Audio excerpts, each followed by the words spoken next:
Muchas gracias por acompañarnos. Mi nombre es Jimena Urrea. Estamos aquí justamente para hacer la presentación del último trabajo literario de Álvaro Hidárraga. Pues habría mucho que decir de Álvaro, aunque en general pues no necesita presentación. Creo que para nosotros como guatapenses, Álvaro es una referencia importante en temas de escritura, en temas sobre todo como de acercarnos al pasado. Para muchos de las generaciones que ya nos vamos haciendo mayores, también es una referencia muy importante como docente. Fue docente de la Escuela de Niños en su momento, también docente de español y literatura, creo que también diste inglés, de idiomas en el Liceo Nuestra Señora del Pilar, o el departamental integrado en su momento.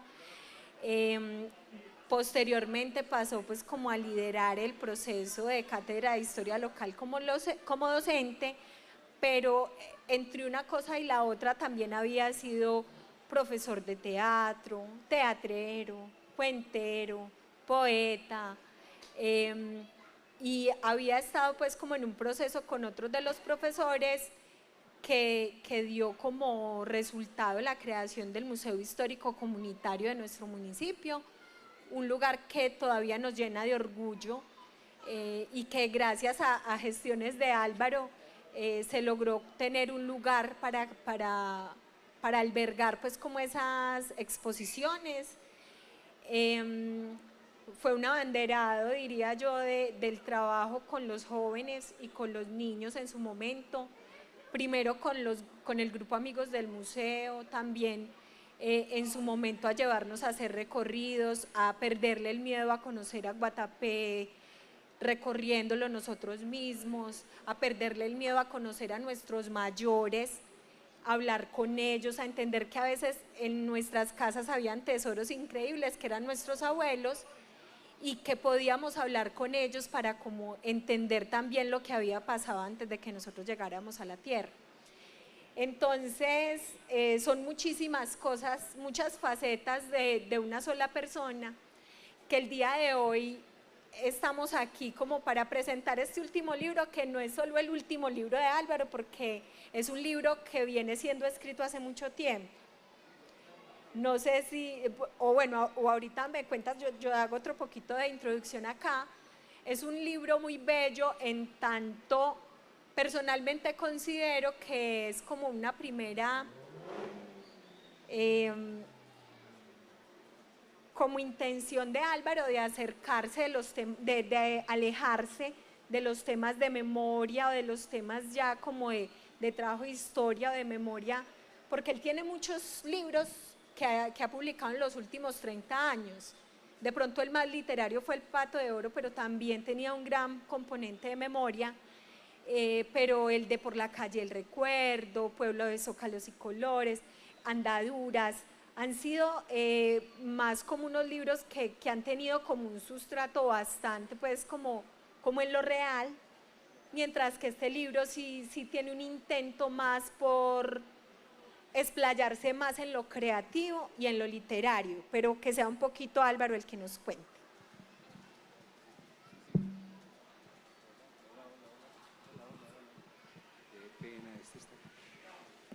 Sí, buenas tardes. Sí, qué pena, pues, es mucho decir. Pero realmente sí, desde hace 40 años, creería más, yo estoy escribiendo, siempre pensando en Guatapé, en el territorio de Guatapé, en sus vecindades, en su historia y en su gente. Casi siempre ha sido así, el mismo periódico del Zócalo y documentos. Y como dice Ximena, bueno, este es mi 10º libro, 10º. Se dice que el último porque acaba de salir, pero el último no ha salido todavía, porque hay otros en camino seguramente para el año entrante. Y sí, este libro es ya más salido del contexto, más salido de la historia, de los relatos, de lo cercano, de lo territorial. Este libro ya es muy una obra de creación digamos, personal, con entero vuelo literario, entero vuelo literario. ¿Qué es vuelo literario? Pues apuntándole ya a una literatura local que puede irse de Guatapé, puede darle la vuelta al mundo, puede servirle a un lector de cualquier lugar del planeta, que ha sido niño, que ha sido adolescente, que ha sido joven, que ha sido adulto y que ha llegado de pronto a una edad como la que muchos vamos llegando.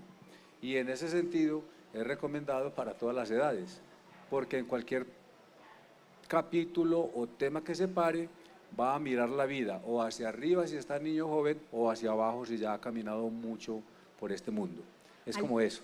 Álvaro, y cuéntanos un poquito, varias personas me han preguntado qué es una disquisición. ¿Qué es una disquisición?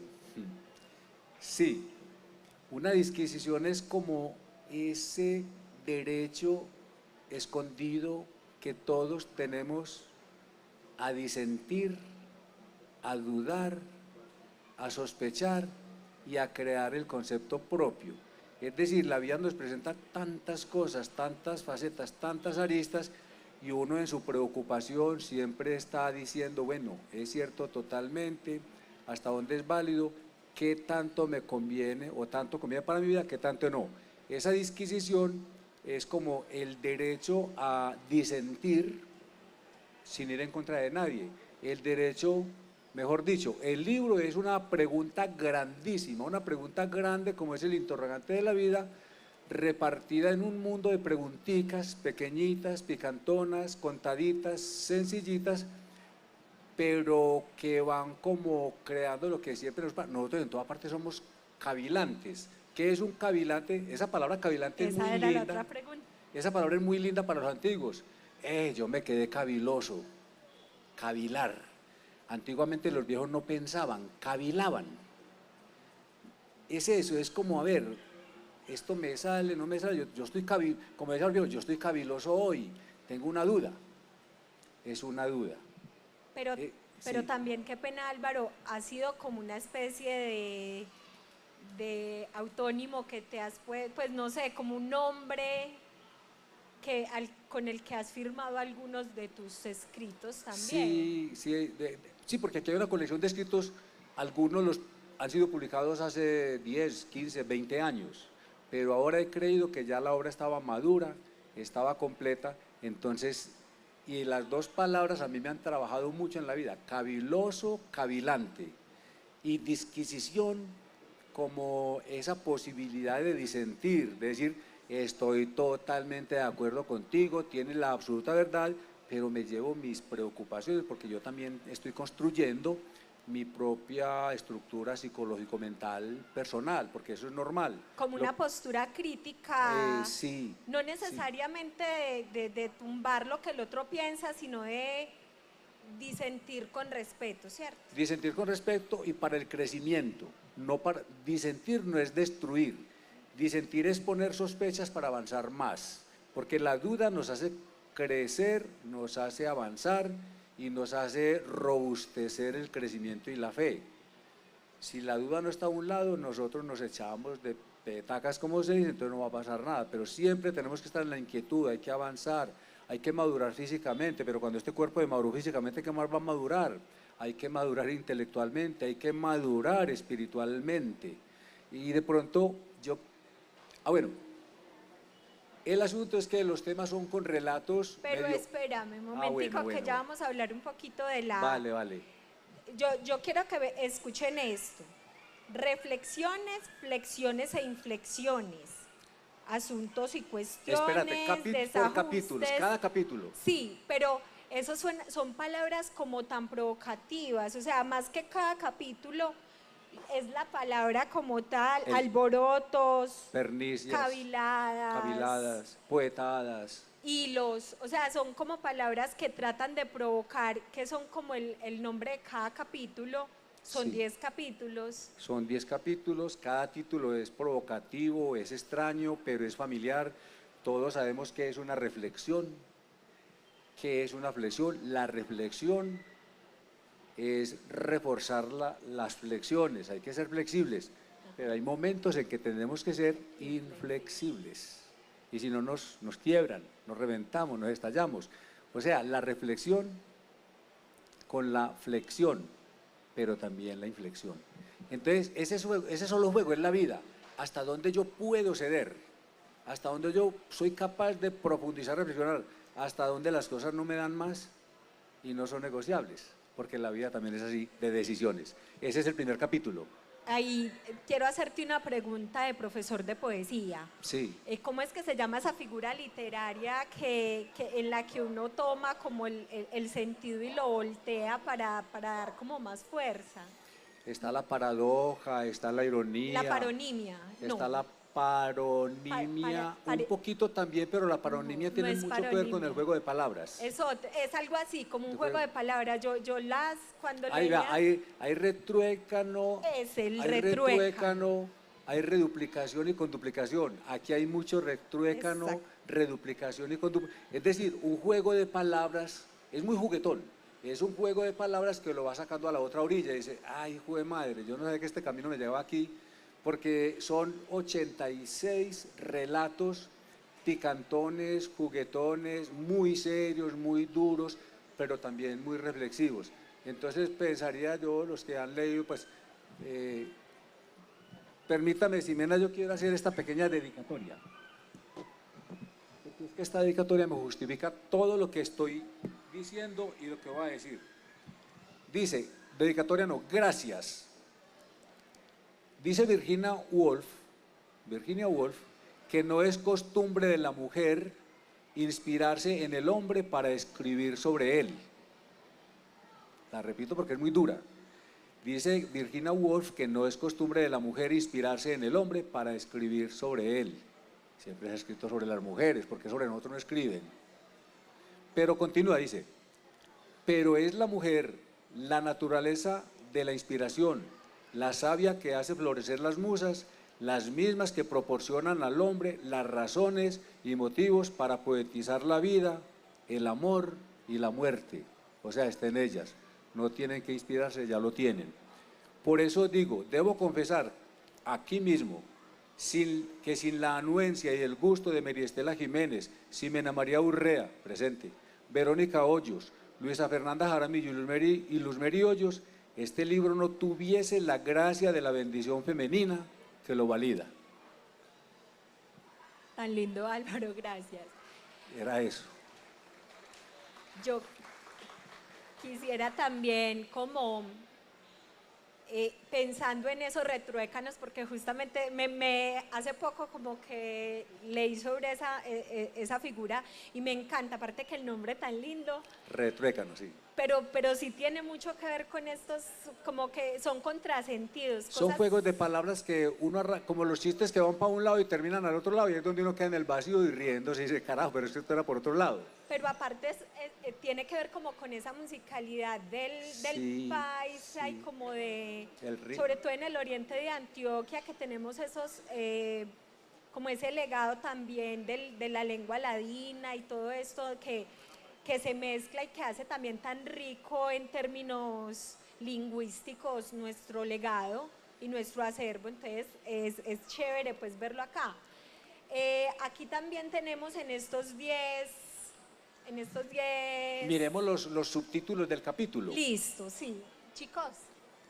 Reflexiones, flexiones e inflexiones tiene los siguientes relatos.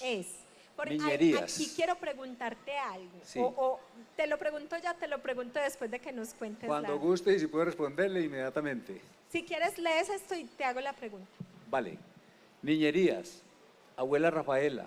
Deseos de ser grande. Aquel dichoso cuándo. De colores y sabores. Belleza negada. Menos palabras. Llegó el momento y licencia para escribir. Esto es lo que siente un niño, lo que sentimos cuando niños que mirábamos hacia arriba, a la maestra, al maestro, al alcalde, al sacerdote, al doctor, al abogado, al papá, al abuelo. Los niños siempre miran hacia arriba. Esta es la mirada, por eso empieza con niñerías. Los carros hablaban, los carros se quejaban, los carros lloraban, los carros tenían ojos tristes, los carros tenían ojos alegres. Uno sabía que los árboles hablaban. Sabía que los colores tenían sabores. Para mí la naranja tenía un color que coincidía con el sabor. Una piña coincidía el color con el sabor, pero también una uva, un lulo. Entonces los colores, los sabores era un lenguaje permanente. Ese es el niño que está mirando el mundo más a los lados y hacia arriba que como lo miramos nosotros. Ese es el capítulo 1, como para empezar de niño para arriba. Ahí justo va mi pregunta, o sea, como que vos hablabas ahorita como de ese viaje de la vida y cómo entonces podemos encontrar eso también como en la estructura del libro, ese viaje que hace el hombre en la vida. Perfectamente. El libro empieza como un niño con sus niñerías, de adolescente con sus rebeldías, de joven con sus arrebatos y pernicias, de adulto con sus amarguras y madureces, y de anciano con sus reflexiones y profundidades, porque uno después de los 60 ya no piensa sino en la muerte. Que me levante la mano los mayores de 60 que digan que no haya día que no piense en la muerte, porque ese ya es un camino ineludible, inevitable, irrebatible. Entonces el camino nos lleva, el libro nos lleva por ese camino, y por eso finalmente ya el anciano ya no mira de para arriba, el anciano mira abajo, al suelo. Y eso es con natural a la edad. Bueno, Álvaro, yo quisiera hablar también como un poquito sobre los géneros que encontramos en Sí. el, pues porque todos no son, todos los relatos, pues hay unos hilos conductores, hay digamos que unas temáticas que agrupan también estas visiones de la edad, como esas visiones del hombre que el hombre que no es, pues el hombre que es niño, la persona que es niña, la persona adulta, la persona más madura, la persona más mayor, pero también está como esta diferencia de abordaje, ¿cierto? O sea, Sí.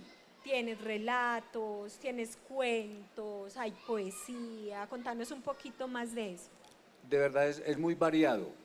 Uno dice que son 86 relatos, pero realmente hay artículos que uno dice, esto es periodístico, pero habla de un tema muy bonito.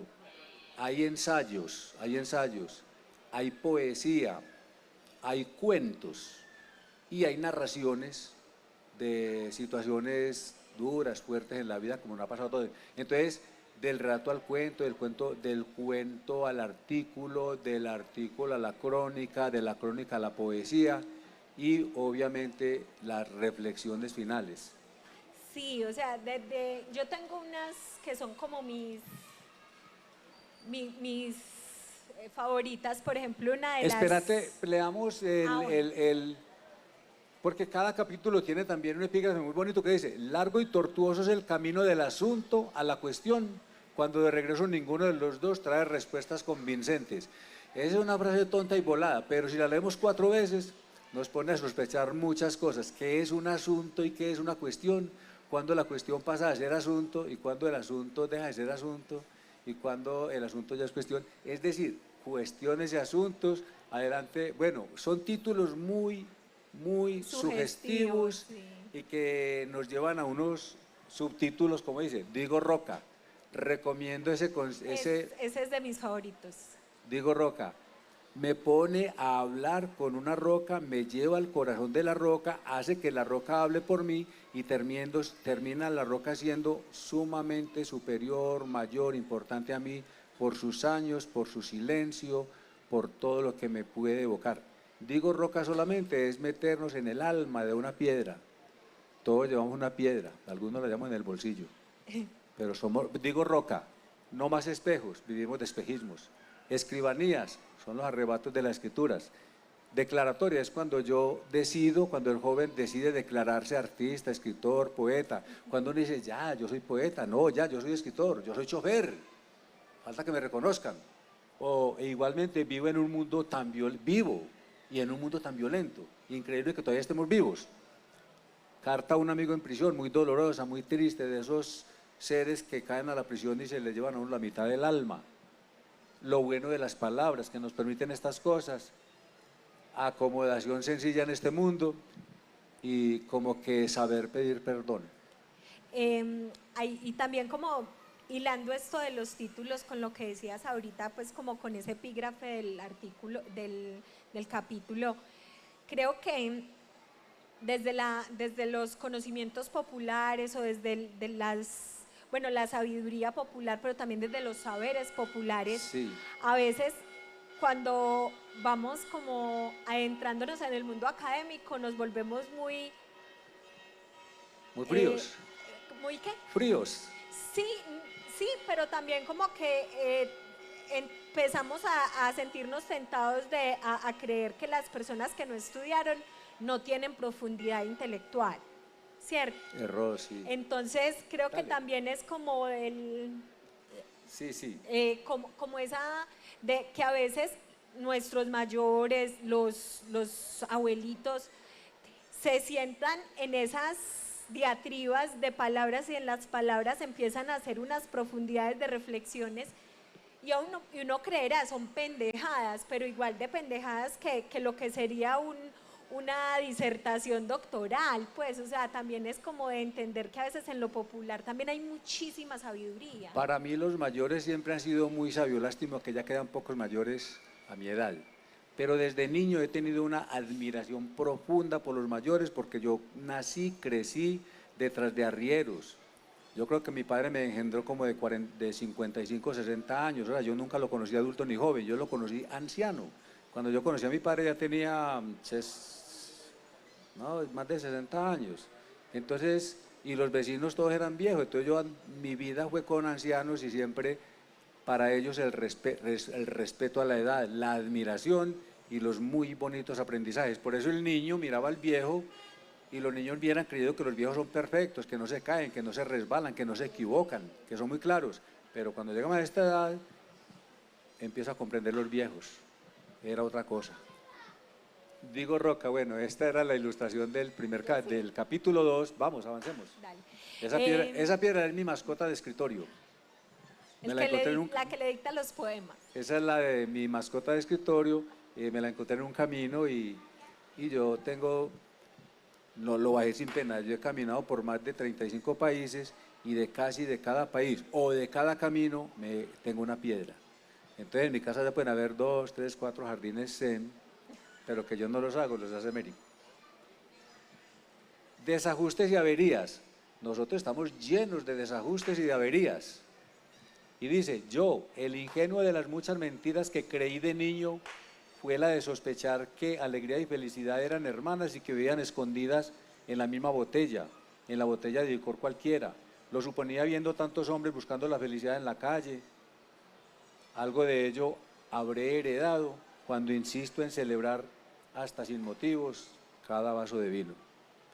Esos vacíos de la vida que nos llevan a buscar, ¿qué falta? ¿Cuántas averías tenemos? ¿Cuántos desajustes? Y por eso los títulos. La vida es un andamio y los andamios tienen rotos, averías y desajustes. La conseja, ¿cuál es la conseja que nos sirve para vivir? La pista, eso 86 no vale. El hacerse idéntico, qué difícil hacerse uno idéntico consigo mismo, aceptarse. La cosa que soy, la nota es otra, me gusta pensar así. Este es hermoso, la tranquilidad de las cosas. ¿Cómo son de tranquilas las cosas cuando no las violentamos? Porque cuando las violentamos se nos vienen encima como en la roca. Una roca es tranquila, pero no la alborote porque cuando cae, cae duro y donde pega, pega duro. Despreocupación, las palomas del parque hablando de lo que inspiran siempre en todos los parques del mundo. Este escrito fue hecho en la plaza de Usera, un parque de Usera en Madrid, viendo ancianos, palomas, mujeres muy ancianas que asoman por las ventanas y niñas muy bellas que suben y bajan la calle. Elma es una historia muy de Guatapé, pero no está contada como en Guatapé, pero es muy bonita, muy tierna, muy linda. Elma y sus marranos, la engordadora de ser. Y artículo único. Bueno, vamos porque son 10 capítulos, apenas estamos en él. 3. Pero vamos a avanzar. Es solamente provocación de los titulares. Toma el libro de 86 relatos. Hombre, uno dice, me identifico con este, me gusta este. Es un libro como uno que escribió García Márquez. Cójalo por el lado que quiera, empiécelo donde quiera, termínelo donde quiera, que por cualquier lado le va a dar lo mismo. Julio Cortázar tiene un libro que se llama Rayuela. El de Rayuela. Rayuela, y ese libro usted entra jugando, usted puede empezar la última página e inequívocamente llega a la primera. Álvaro, yo quería también mencionar que, pues como la autoría de las ilustraciones, Sí. que fue del maestro Carlos Osorio, pues un hombre de un talento innegable para el trabajar Son obras con de lápiz. arte, son obras de arte y tiene los créditos aquí, como también el diseño de Verónica Hoyos, como también las correcciones, los ajustes de Ximena, de Luisa Fernanda, de don Ramiro Agudelo y de Ilmeri Estera, Y Luis Meri Hoyos, y Luis Meri Hoyos. O la sea, primera lectora siempre, o sea, yo opino que Luis Meri Hoyos debería ser la primera que está en los agradecimientos, lo manifesté así. ya la puse de primer, ya los leí, dije, las mujeres es que no escriben, pero tienen la naturaleza para escribir, la inspiración. Dale. Chicos. Entonces, pues la invitación a que leerlo para criticarlo, para saborearlo, porque en últimas ese es el fin de los libros. Hilos de tierra y hormigas, ya es esa experiencia de viajero caminando. Un hilo de tierra es un camino por donde no ha pasado un bulldozer, por donde no ha pasado una moto. Un hilo de tierra por donde andaban nuestros indígenas, las hormigas y los indígenas. Y luego nosotros cuando buscamos caminos ancestrales, históricos, caminos que todavía se conservan. Peregrino, digo yo, peregrino, sí hay camino, sea el tuyo y nada más. Como las aves en vuelo, no dejes huellas atrás, como los peces en la mar, que no dejan rastro alguno para que otros se abran paso cuando decidan avanzar. No hay que dejar huellas, aunque seguimos dejando. Pero los peces no dejan huellas para que los otros puedan nadar. Las aves no dejan huellas para que las que vienen puedan volar. La humanidad somos eso, aunque no lo creamos. En este caso hay algo muy lindo, sobre todo con una de las palabras que mencionabas ahora con lo de peregrino, ¿cierto? Y que lo hablábamos en su momento como de si enfocar de pronto un capítulo sobre peregrinar como algo distinto a caminar. Sí, Finalmente no sucedió eso, pero también es por eso mismo, como esa misma diatriba del camino como algo que se disfruta. Yo lo entendía así, como el caminar es algo que disfruta el cuerpo, pero el peregrinar es algo que disfruta el alma, ¿cierto? Entonces... Se la tengo, pero mire, la ruta del cocuyo, amundear, andar por el mundo, la cigarra en la ciudad, ¿qué hace una cigarra en la ciudad? El Alto del Perro, son caminos de paso por la tierra, como vamos todos, en el país soñado y bienvenida al planeta. Sí, es distinto, vea, es distinto desplazarse, los animales se desplazan y hay gente que apenas se desplaza. Es distinto de caminar, hay gente que camina con sentido, pero caminar es diferente de andar, es diferente de andar. Desplazarse, andar, caminar, recorrer, peregrinar es otra cosa. El caminar es del cuerpo, el caminar de pronto activa los sentidos. El caminar es recorrer un camino.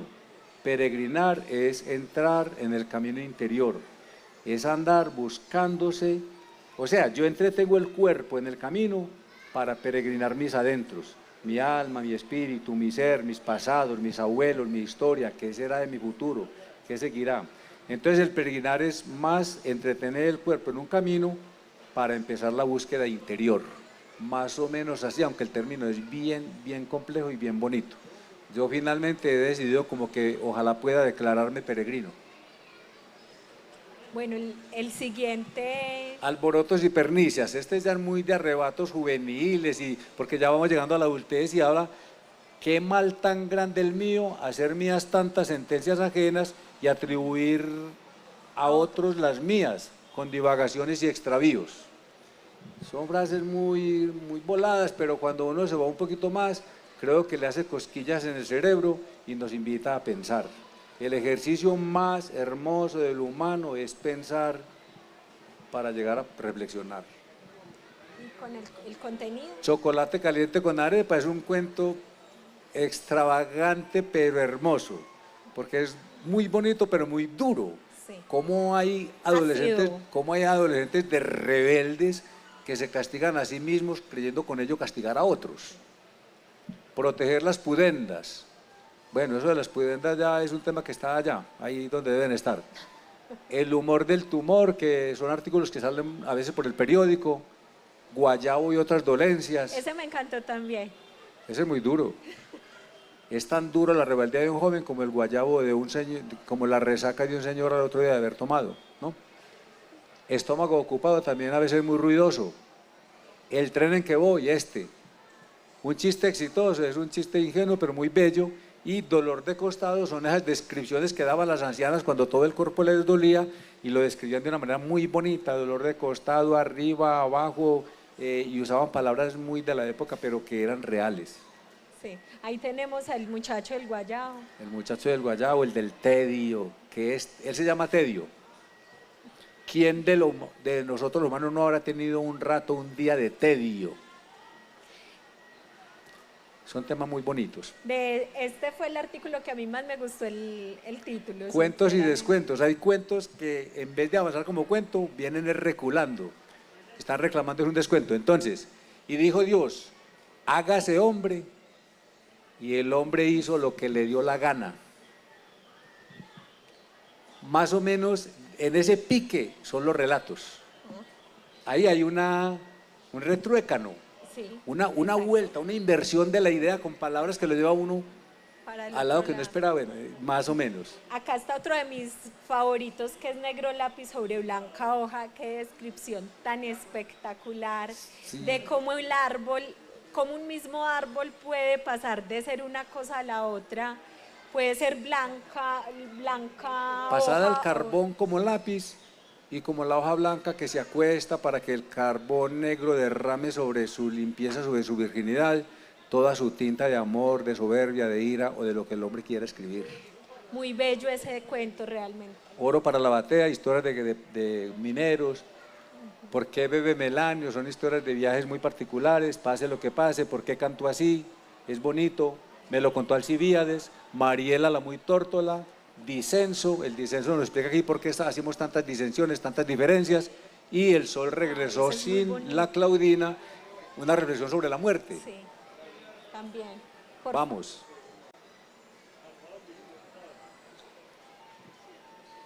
Guajira, en Cuba a las niñas, pues a la mujer en general, le dicen guajiras, como en Brasil garotas. A las danzarinas, a las artistas, a las modelos, una guajira, una modelo. Desvaríos e incumbencias. La prosperidad, cualquiera sea, es hija de la ambición, nieta de la avidez.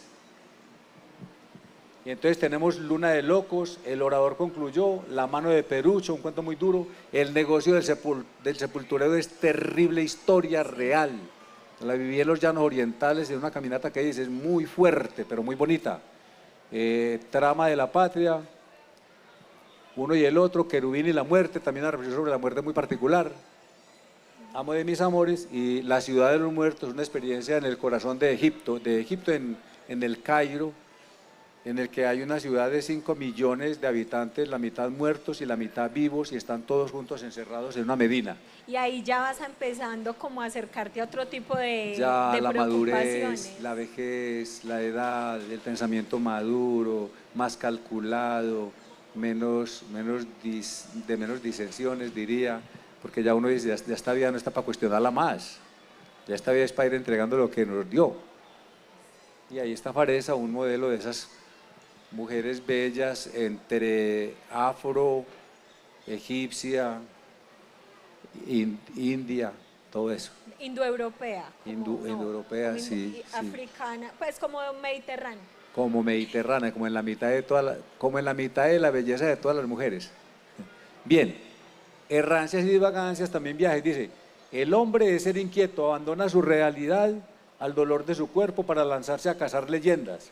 Por eso los relatos y consejas que rara vez carga en su valija para restarle sentido a la pesadez de sus días. Llevamos relatos en la cabeza para olvidarnos del dolor del cuerpo, del físico. Esta también está como más enfocado hacia el caminar, ¿cierto? Al caminante, caminante peregrino, viajero, peregrino del mundo, el backpacker y el triángulo de piedra, esos viajes por las ruinas mayas, por las ruinas incas, por las ruinas egipcias. Es muy bonito y Camino Lebaniego es un espacio, una parte del Camino de Santiago de Compostela muy bonito, del Camino del Norte, muy cerca del camino primitivo al norte de España. El miedo que perdió la partida, es un juego del miedo. El biberón, que es un cuento de... El biberón es el cigarrillo de los viejos. Cuando yo entienda que el cigarrillo que yo fumo, el vicio, eso es un biberón, es porque no me he podido destetar y cambié de teta, pero qué teta tan dañina. Pero bueno, no es el tema, sigamos. Sí. Justamente el backpacker. El backpacker. Backpacker. Poetada. Y también se sale un poquito del molde en términos del...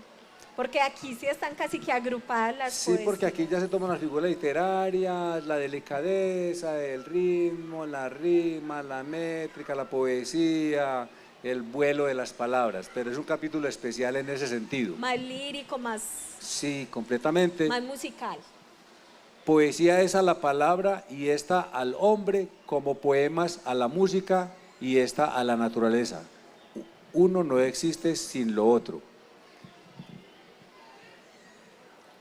Voces mordaces, luz del día, plegaria a la montaña, la piedra del zapato, las sandalias son al centro de la playa porque se nos va acabando la subida, la montaña. Lesbos, pues, una obra de Maestro Osorio, muy bonita, que nos representa la belleza, la feminidad, la lírica, y la lírica tiene que ver con poesía y poema. Último capítulo, caviladas y otros embelecos. Nosotros los viejos ya nos llenamos de embelecos. Es la vida, es la muerte, es la salud, es la enfermedad, es la gracia, es la desgracia. El demasiado perder trae sus ganancias y con intereses. Al final todo lo perdemos, nos llevaremos los buenos intereses si los hemos cultivado. Y los temas son el embeleco de la vejez, delirante, descuide usted, el día que morí, ahí ya morí y me enterré también, el sinfín, mundo que abandonó su viaje, acción de extrusión y caos, epifanía y finalmente el encuentro con el gurú, mi encuentro con el maestro interior, con el alma, con el anciano de los días o con el niño de los años, con aquel que llevamos dentro toda la vida y siempre o no lo hemos encontrado o lo hemos negado o no lo queremos reconocer o nos da susto porque mucha gente dice, no he topado peor enemigo en el mundo que yo mismo. Sí, este último capítulo es justamente como muy autorreflexivo, pero desde una perspectiva de la vejez y del tiempo, o sea, no es el tiempo como una cosa que está por allá lejana, sino muy desde el interior del cuerpo. O sea, hay uno de los relatos que hablas de la decadencia del cuerpo mismo allá con la vejez. Ximena, yo creo que...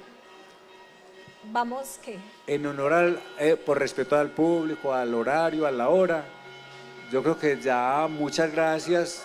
Pero no usted, terminemos claro que la que muera tan usted, así, yo no sé. Está bien que vamos a terminar, es que ya este era el 10º y acá terminamos, pero háblame un poquito, si ya como para que terminemos y cerremos, si hablemos un poquito de ese final del texto, Álvaro, además porque si bien es tu primera obra desde lo literario creativo como inédito, no como un ejercicio investigativo, también a vos, ¿qué te significó enfrentarte a este ejercicio y qué se viene en términos creativos también para vos? Bien, es un riesgo, es una aventura, es algo que a uno ya le fascina. Sé que, como lo decía antes, aquí hay trabajos que están escritos hace más de 20 años, pero llegó el momento de pulirlos y decir, aquí hay obra, creció y aquí hay obra. Y la presento y me desnuda al mundo, porque cuando uno escribe un libro se desnuda para que la gente lo rompa en trizas, le quite la ropa y diga tiene, no tiene, gusta, no gusta. Esto queda sujeto a todo tipo de comentarios y todos absolutamente bienvenidos porque en últimas el lector tiene la razón.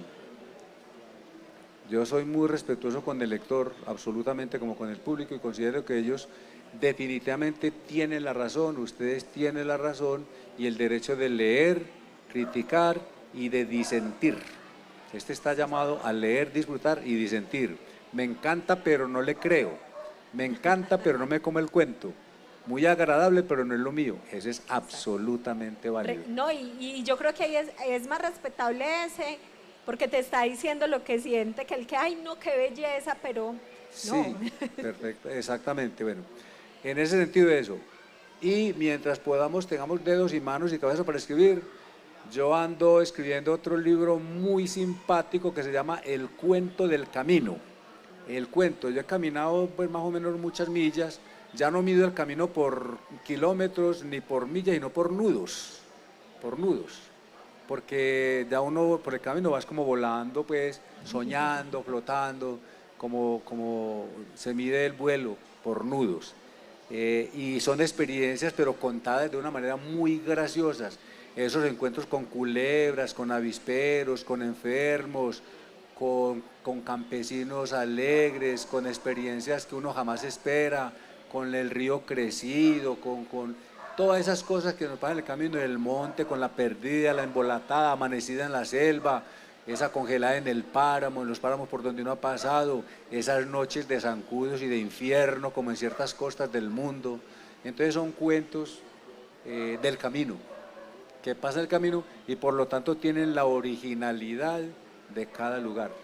Yo aquí voy a aprovechar para hacer pues como una cuñita, justamente como de esos nuevos proyectos que tiene Álvaro, y es que una de las cosas más valiosas para nosotros como Asociación Comité Ético Cultural es que este libro de Álvaro, pues aparte de que es una obra inédita, es una obra en la que él es el autor pues en su totalidad, es también como un libro que pudimos nosotros editar de manera el 100% nosotros mismos, pues obviamente con la alianza de Litosoluciones, que también es una litografía de personas de Guatapé, que siempre han sido aliados estratégicos para nosotros y que en esa medida lo sentimos también como parte del proyecto Asociación Comité Ético Cultural y del mismo proyecto de Centro de Historia y Memoria.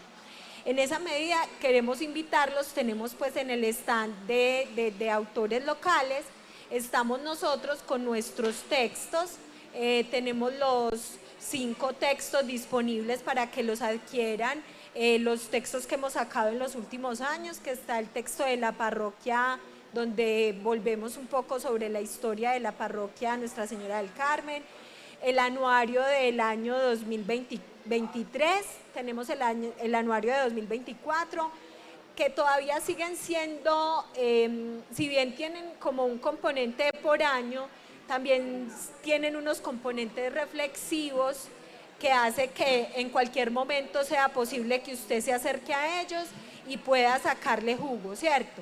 Del año pasado tenemos el texto del Pato de Oro, que fue una reedición de la obra de Álvaro de 1997.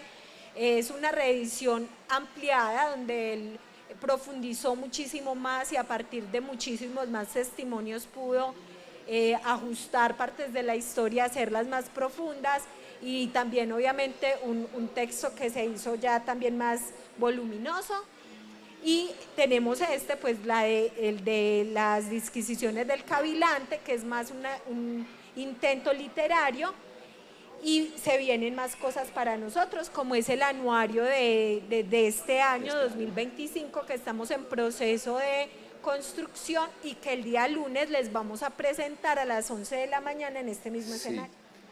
Para terminar, decir, pues, lo digo con mucho agrado, con mucho cariño y emoción, 100% guatapense, literatura 100% guatapense, que puede ir de aquí a cualquier lugar y nos va a representar, porque todo el proceso aquí, desde los borradores, las correcciones de estilo, los ajustes, el diseño, las ilustraciones, la misma impresión, como lo dice Ximena, una editorial de gente de Guatapé. Entonces, 100% por Guatapé, y pienso que este es un embajador que desde ya tenemos en el mundo. Porque sé, yo ya tengo la experiencia, muchos de estos libros van a Europa, Suramérica, Centroamérica, Norteamérica, Estos son embajadores que van a ir hablando de este momento. Muchas gracias, buena noche. Gracias. Les recuerdo que el periódico del Zócalo también llegó en este momentico, la edición de octubre, entonces hay mucho para leer este fin de semana.